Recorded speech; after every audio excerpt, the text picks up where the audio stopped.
Why are you so awkward? I don't know, this is my first time. Hi everyone. Hey guys! So, my name is Denis. Today I'm here with Ross. And Hello. You may have seen him on Hotlink billboards. For his afro, Yeah, right? seen my hair on the federal highway those days. Yeah, this guy is like famous everywhere, No lah. entire Malaysia. Paiseh. Very humble.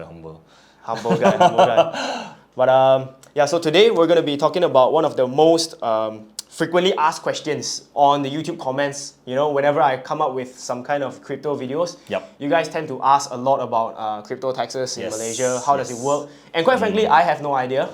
Money. Yeah, so I today got you a special guest, someone who is really famous even back in the days, even until today, right? Okay lah.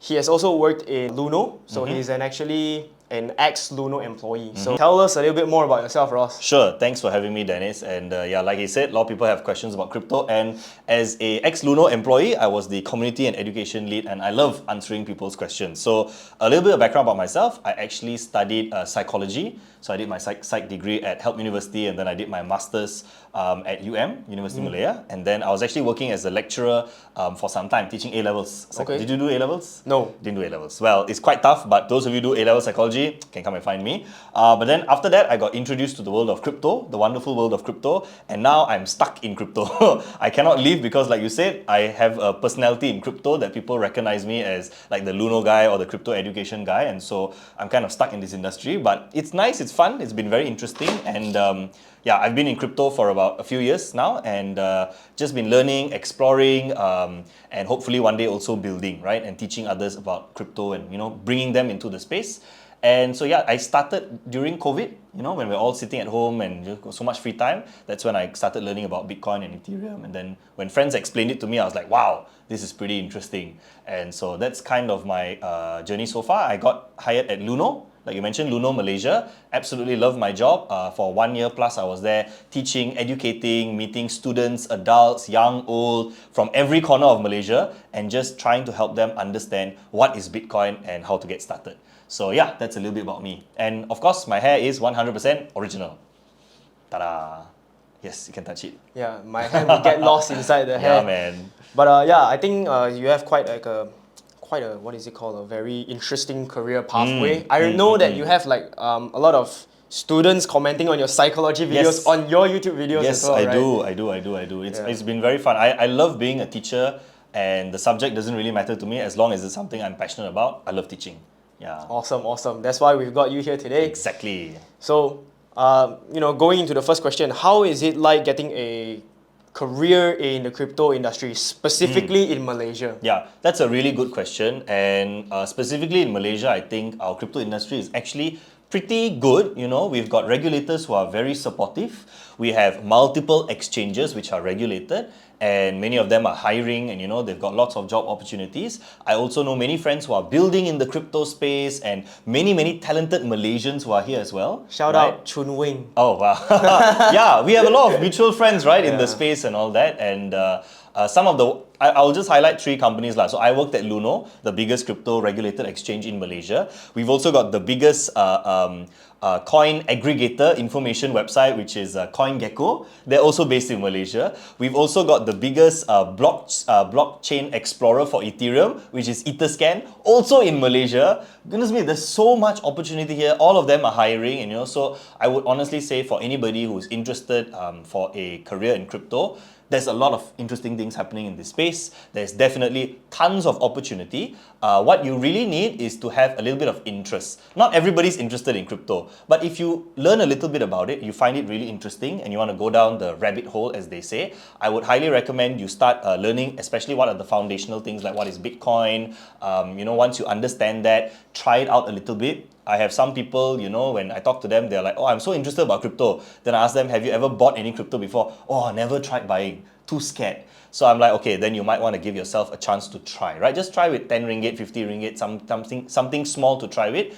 And once you get involved in that ecosystem, then you can slowly start seeing which area you want to apply yourself into, right? Crypto is not like a foreign industry. If you're good in marketing, there are crypto marketing jobs. If you're good in writing, there are crypto copywriter jobs. right? If you're good in, speaking, there are trainer, teaching jobs, education jobs. So the possibilities are exactly the same in any industry. It's just that crypto is just up and coming lah. So it's a new industry, but similar kind of roles that you will find. Yeah.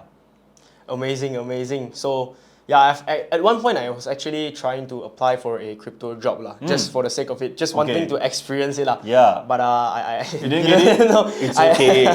Now that you mentioned, okay, how many times have you applied for? No, just crypto once, job? Just actually. once, okay. Yeah. I actually applied for multiple companies, like 5 or 6, and I got rejected by most of them. And Luno finally was the one that hired me. So, guys, if you try and apply and you fail the first time, don't worry about it. It happens to all of us. Just keep trying and applying again. And as you acquire more skills, and as you show crypto companies that you have what it takes, they will take notice, right? So always keep trying. Yeah.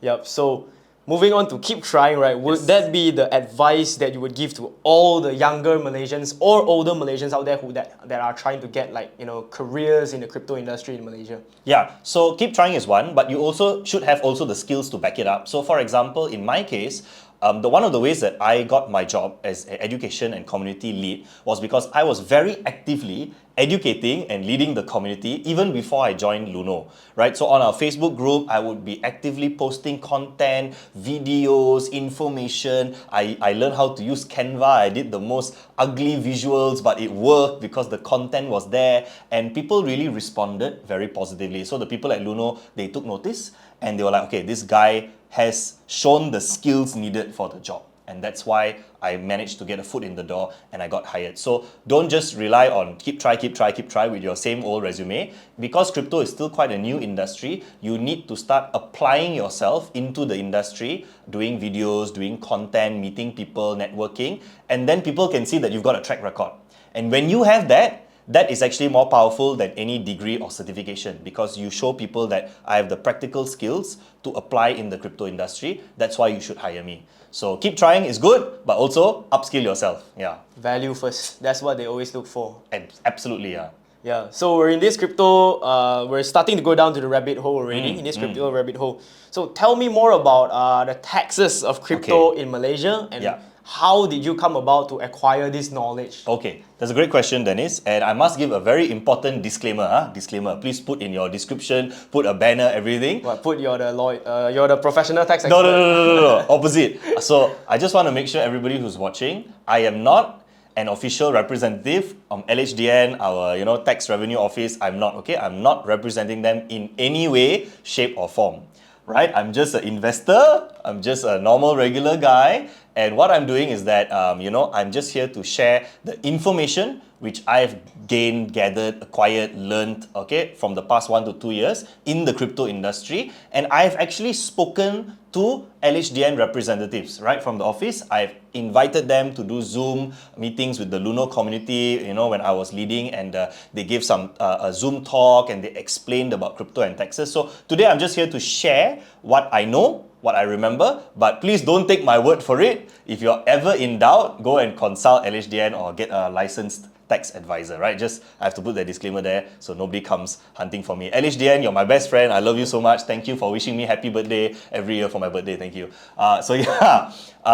That aside, so your question was, how does crypto taxes work in Malaysia? Okay. How did you come about to acquire that knowledge? Okay. I'll start with the first question. So how does it work in Malaysia? So in Malaysia, we're quite lucky in a way because LHDN actually has a guideline, right? There is a guideline online for how crypto and taxes work.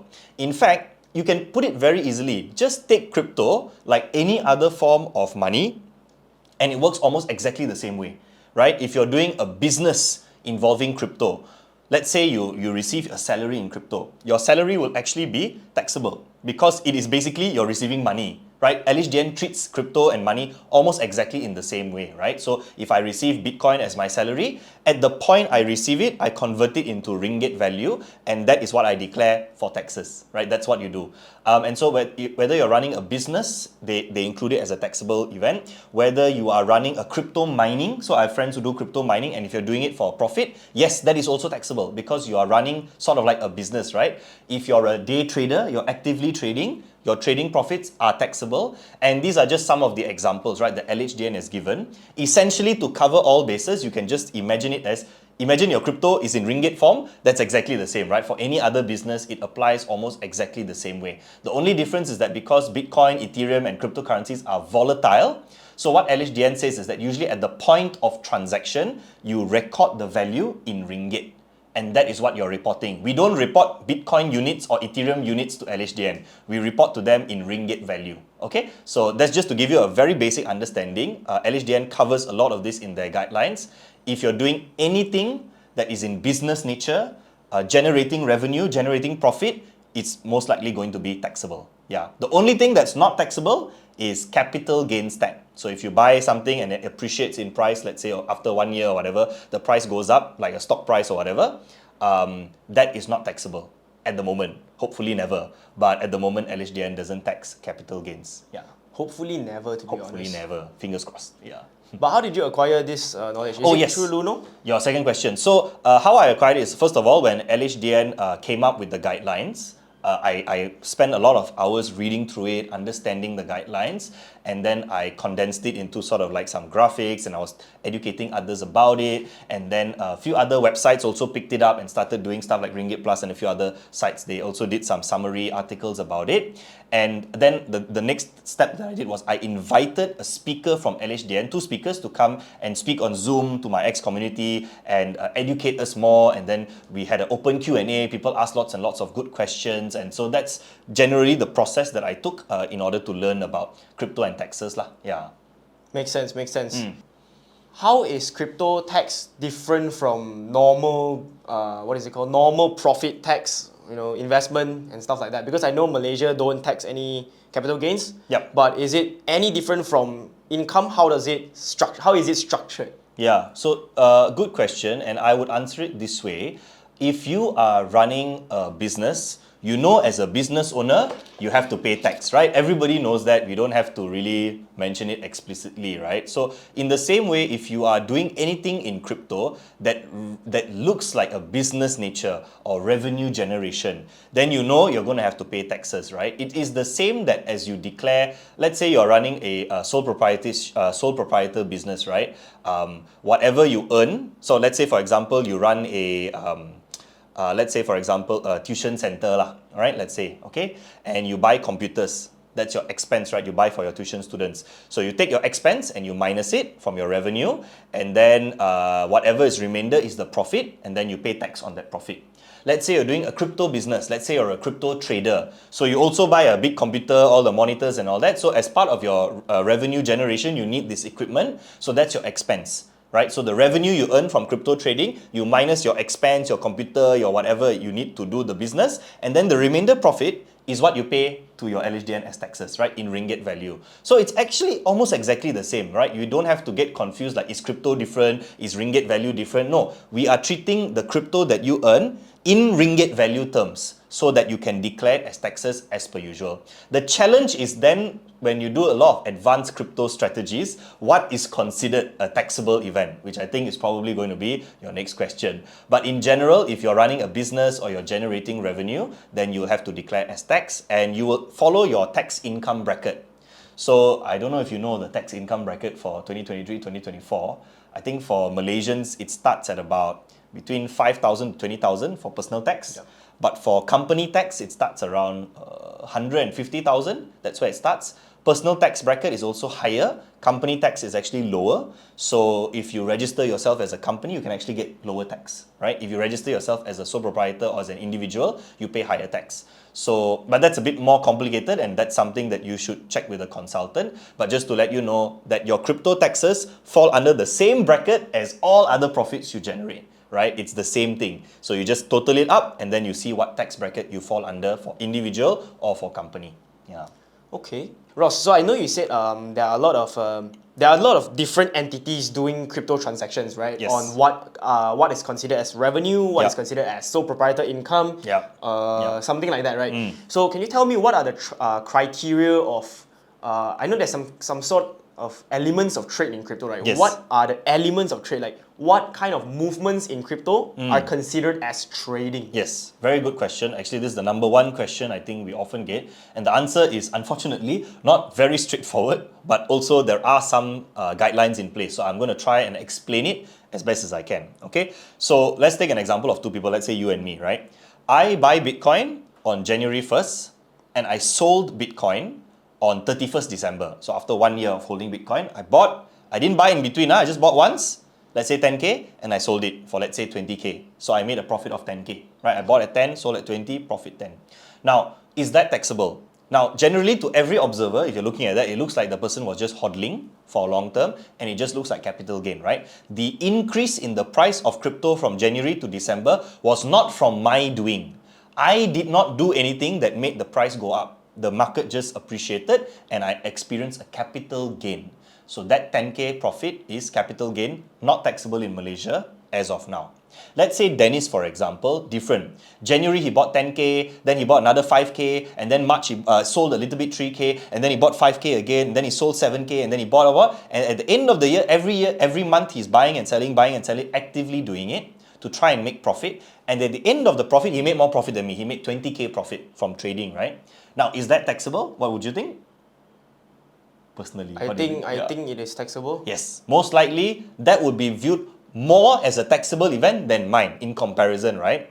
Now, the question then becomes, how many trades does he need to do in order for it to be considered taxable? Yeah. And that's where it becomes a little bit of a grey area. So the LHDN has come up with a set of guidelines. For example, there are about 8 or so characteristics of active trading, right? They call it badges of trade. One of them is the nature of the transaction, right? Is it a huge amount that you're transacting, or is it like just a small amount that you do, just once off, right? So comparatively, like let's say someone who is trading 10,000 ringgit worth of crypto versus someone who just did a 1 ringgit, 5 ringgit transaction. Which one is more of a trader? Obviously, the 10,000 run. That's nature. Then you can also have things like frequency. I bought in January, sold in December. That was it. Very infrequent. There was nothing in between. He buys every month, buy a few times, sell a few times, very frequent. So if you compare the frequency, Denis falls under higher frequency, therefore he's more of a trader. Whereas I, not high frequency, right? Just buy and sell once, that's it. So I will be more considered capital gains, not a trader. There are other things like, for example, motive, right? Why are you buying and selling? So if he really is a day trader, his motive is that he's buying and selling to make profit. And that's what LHDN cares about, right? Are you trying to generate revenue? Are you trying to make profit? That is taxable. But I am just buying and holding, dispose after 1 year, that is considered capital gains, right? Because I didn't have to make any effort for the price to go up. Whereas you are making profit through effort. You're working, right? When you earn a salary, you pay tax. As you're working, you're generating revenue, generating profit. And so you can see a difference between, let's say both of us in the hypothetical example. There are a few other things that are involved in the LHDN guidelines. I won't go through all of them. But generally speaking, things like the nature, the motive, the frequency, the length of ownership, how long you own it for. So people always ask me, Ross, so if I own my Bitcoin for 365 days, then it's considered capital gains free. But again, if I can't give you a confirmed answer on that because there are 8 different criteria that LHDN has given. You have to kind of look at all and then decide, and these are not my words, this is the LHDN words, right? Oftentimes, it's a case-by-case basis, right? It's case by case. So your case is very different from my case. You have to then be able to look at your case, look at the guidelines and think, okay, I think this falls under crypto trading, so I'm going to declare this as profit. Let's say you don't agree. Let's say Denis thinks that no, he's not trading very often. He wants to declare as capital gains. He doesn't want to pay tax. And one day LHDN comes knocking on his door and say, hey, Denis, I think you should pay tax. Where did this money come from? And then you explain, no, I did this, but I only trade once a month. Right? Once a month is not very frequent. Now, that becomes a debate between you and LHDN. So again, it's case by case. The LHDN officer will then have to discuss it with you and debate and see whether or not once a month trading is considered taxable or not, right? So it's very subjective. I would say if you want to be more careful, you want to err on the side of caution, just pay the tax, right? If you're doing some trading activity, just pay tax on your profit, right? If you have losses, then of course no need to worry lah. Most of us have losses, sadly. So that's fine. And always remember, if you are actively trading, you can deduct your expenses like your trading fees or any equipment that you use. Register yourself as a company so that you can get a lower tax bracket. These are some of the ways that you can help to reduce your taxes, right? In a legal way, right? Not an illegal way, but using the guidelines provided. So again, go and study the guidelines online. And people always argue and say, oh, how come they don't just give a specific number? Like they say, okay, 10 trades a year, anything above that is considered capital trading. Below 10 trades is considered capital gains, right? And there's a good reason why I think LHDN doesn't do this. Because if they just said a number, like say 10 trades a year is the minimum, then everybody in Malaysia will be doing 9 trades a year. And in huge amounts, right? So, because I'm sure, as we all know, being human, we will abuse the system. So, and LHDN knows that, I'm sure. So that's why they make it slightly vague, but they do give the guideline is there, but they don't give an exact number. So it's again case by case. You can debate your case. You can read the guidelines and see what you fit under and decide for yourself. Or I would always say consult a licensed and official accountant to help you do your taxes lah. In most cases, I think accountants will just be cautious and they will just say, let's just pay the tax lah. So that at the very least, and this is something a friend told me, he earns a lot in crypto, he pays a lot in taxes, but he told me the reason why I do it is because I want to be able to spend my money guilt-free. I want to be able to go on holiday. I want to buy that car. And I want to do it without having to look over my shoulder and see whether LHDN is coming after me, right? And that's why he pays the taxes because he wants to be able to enjoy his life. So sometimes, doing that is also a good thing lah. It helps solve a lot of other issues. But I hope that gives you an idea about, how active trading is kind of classified in Malaysia. Yep. If you make a lot of money, why not just pay the taxes, right? Because Yeah. you're making a lot of money. So, sadly, we don't have an accountant sponsoring this video. No, you got me, second best. But once again, not an official representative, but just a passionate crypto educator. Yes, sir. Actually, I have a few more questions that you answered already. Already answered. Okay. Yeah. So the next question is, how do you file or record crypto-related transactions when it comes to filing your taxes? Yeah, so I asked the people at LHDN and what they said was you will file it almost exactly the same way you file other things, right? If you have any receipts, you bought anything, whatever, you keep those. For people who are traders, for example, on your trading platforms, you will almost always be able to export your trading history as a CSV or Excel file, and you need to keep that, right? Because let's say, for example, while you are trading, you're paying fees, correct? Yeah. All right, so I buy Bitcoin today, I pay a fee to the trading platform. That fee is an expense that I deduct, right? So let's say I made a profit of $100, but my fees was $2. So 100 minus 2, 98. So I'm only paying tax on the 98 profit, right? Because I've removed the fees for expenses. So when it comes to file recording, you need to export all your transaction history month by month and keep that as a record. I can't remember exactly, but I think LHDN expects 7 years. 5 or 7 years. 7 years, yeah, probably 7, magic number 7. 7 years that you keep those records, right? And don't just keep it digitally, print it out, keep it yourself, so that if you should ever be required to go to LHDN, you have the documents to prove it, right? That, okay, these are the transactions I made, this is the expenses I incurred, these are the fees I paid, this is the profit I made, and this is the taxes I paid, right? So there is no ABC, this is exactly what you must have. I think LHDN will expect you to have as much documentation and as much evidence as reasonably possible, right? So if you're trading, your trading history will be good evidence, right? So that's good enough already, and then you use that as the proof to show this is the documents I have, and this is what the transactions I've done and how much I've paid, and you're good to go, right? If you're running a business, receipts, invoices, whatever, anything that comes in and out of your business, you should always have some kind of receipt or invoice to track it. Keep track of all of that, right? And those are the documents that you should keep for 7 years, right? When it comes to reporting your taxes. Never really thought about that. Now that you talk about it, right? Yeah. I remember seeing a lot of export transaction history in Binance, Huobi, all that kind of stuff. Yes. Yeah, so I was actually having this. This is a personal question actually. Yes, go ahead. So nowadays, no, the personal question you answered already. Right. So, yeah, I thought how are we going to track the exact transactions? But now that you say, right, I think it's not going to be a problem anymore. No, I mean, all platforms, if they're a good official platform, all of them will have some kind of export transaction history, and you can view everything there. So it's just about you having to put in the little bit of effort to download it, keep it, calculate it, right? So that's all you need to do from your end. Yeah. Makes sense. Yeah. Right, seems like you're a very expert guy in the crypto industry. Kind of expert, better than me at least. Well, I sound like an expert. I hope the content is also expert. Oh, before I forget, a lot of people also ask, and you probably get this question as well, whether there's a crypto tax calculator in Malaysia. right? At the moment, I don't know of one like really outstanding one, but I think that I've heard some people are developing one. So if you're watching this video and you can program and do some coding and stuff like that, hey, why don't you use your skills to program a crypto tax calculator? Because as far as I know, we don't have one yet. Most people will ask me and I just say, go and find your nearest financial or accountant friend to help you, because I really don't know. But if you can design one, that would be something very useful to do. Yeah. Ross is an entrepreneur as well, not just in the crypto industry. Just giving ideas, all the ideas coming out. So if you're watching this and you know how to program, this would be a very good start of a project and your career. Please. Flawless career. Crypto tax MY. Yeah. Yes, sir. Yeah. So, how much crypto do you have? Oh, that's a good question. Obviously, I'm not going to reveal how much I have. I wish I had more, let's put it that way. I wish I had more.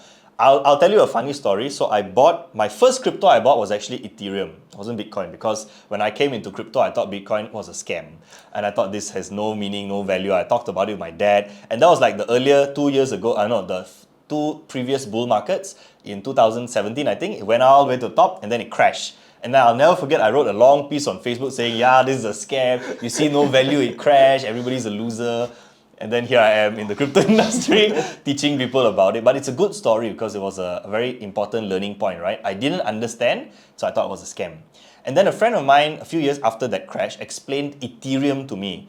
And Ethereum sunk in my head better because I was like, oh, you can actually use this to program stuff like apps and smart contracts. I was like, okay, I can get on board with that. And I'll never forget the price I bought Ethereum at, my first Ethereum. Just take a wild guess. $300? Okay, no. Is it lower? It was a nice number, it was lower. Yeah. What, 70? Okay, not that low. It was exactly 123 USD for one Ethereum. So because it was so low, I bought 5. And then at that time, it was still quite new to me, so I didn't really see the vision of how far it could go. From $123, it went all the way up to like 300 something, and I was like, wow, I made money. So I sold all of it. Quite happily just sold all of it, took profit and then paid off some loans and stuff. And I was like very happy, and then I bought more and all that. And that's how I slowly started learning about crypto. I was like, okay, this industry does have some value. I wish I had kept those 5 Ethereums until today. Because all of us, when we start early, we kind of regret, right? We regret selling because we never knew, right? But at that time, I already made 3x profit. I was already very happy, and so I would say my sale was well justified, right? I made the right decision at the time to pay off my loans, so I did the sale.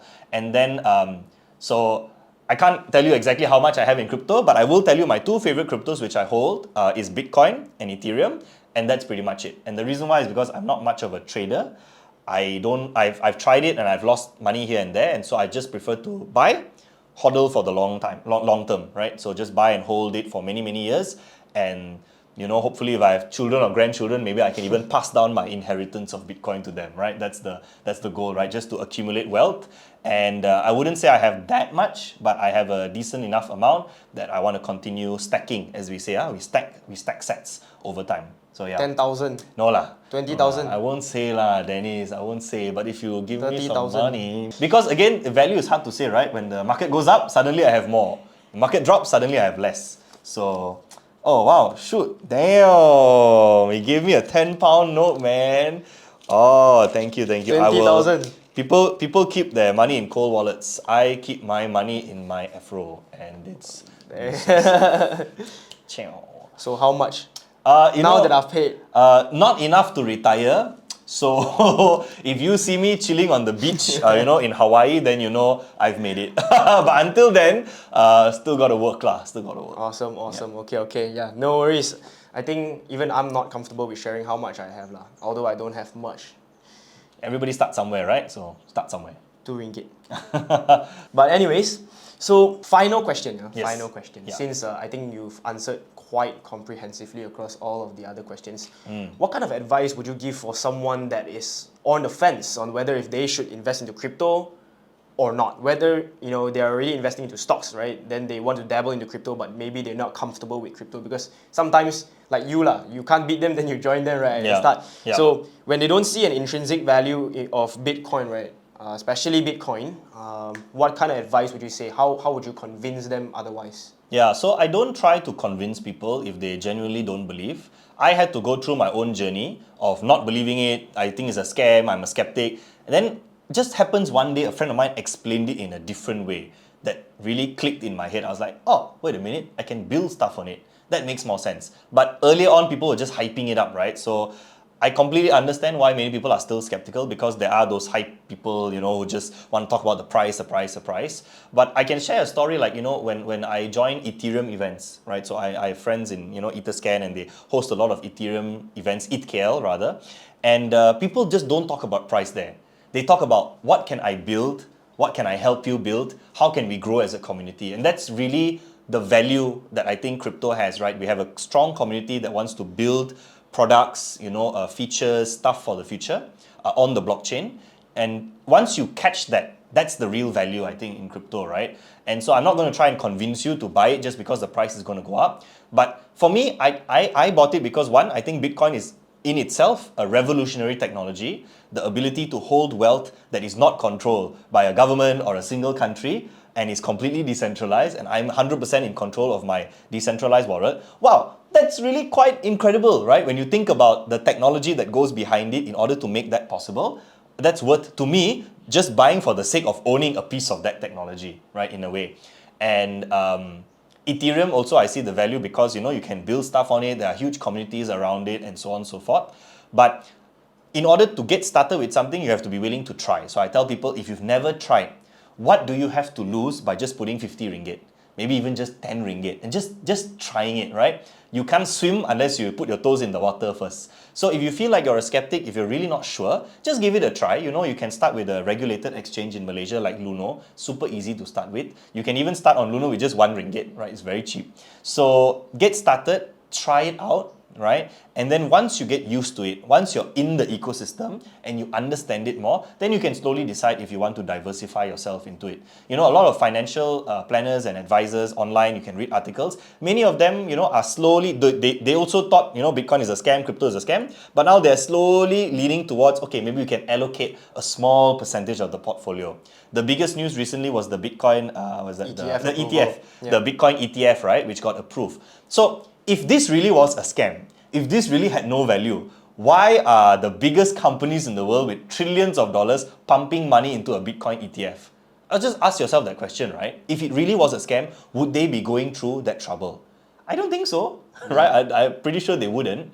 But they do that because now they have changed from skeptic to supporter, right? They do see some value in it. People are interested in it. People want to invest in it. And so I would say if the rest of the world is doing it, no harm in giving it a try and just starting to put your toes in it. But there are people, I know friends, who absolutely refuse to talk to me about crypto. They only like stock market lah, this one lah, that one lah, and that's absolutely fine. You invest your money responsibly in whatever you are comfortable with, right? If you want to give crypto a try, start small, learn a bit, and then go ahead. If you don't want to give it a try, go ahead with whatever financial instrument you have, and most importantly, educate yourself so that at least you can make an informed decision, right? At least you can then say, I am putting this money in based on my knowledge, based on my research, I have decided and I can put it in. So if you make a mistake, it's on your shoulders. Don't blame other people, right? And that's, I think, most important. So yeah, give it a try. Start with just 1 ringgit, on Luno, for example, and who knows where it might go from there. Hopefully 1 to 10. I wish lah, I wish. I mean, it's not impossible, but set your expectations. Yeah. So I believe you guys have already got a better understanding or the insights of how to pay taxes or how do you file your taxes in crypto, especially in Malaysia, as Malaysians like you and I. So I believe Ross has shared enough. Ross, do you have any other final words? I mean, my final words would be like, always give something a try, right? Start small. You never know where it might go. I never thought, crypto would be in my life the way it is. I just gave it a try and ta-da, here I am. And I help to enjoy, bringing other people into this exciting new space. I believe that there's a lot of potential in the future for crypto. A lot of people are still interested. And so now is really one of the best times to get into it. Yeah. Yeah, people are only interested when crypto is on the bull market. Yes, of course. No fake one lah. If you guys want to buy, right? If you guys want to buy crypto, buy when everyone's selling, Not financial advice from Denis. It's just sharing a personal opinion in case anybody's watching. Yeah, I'm getting carried away, but yeah, that's how it should be, right? You if you're into crypto or if you're into anything in life, right, go 100% commit into it lah. If you go in for the money, then of course it's nice to make money, but sometimes you really gotta see past what is in front, right? So maybe the value of this blockchain system, this cryptocurrencies, like what Ross said earlier in this video, right?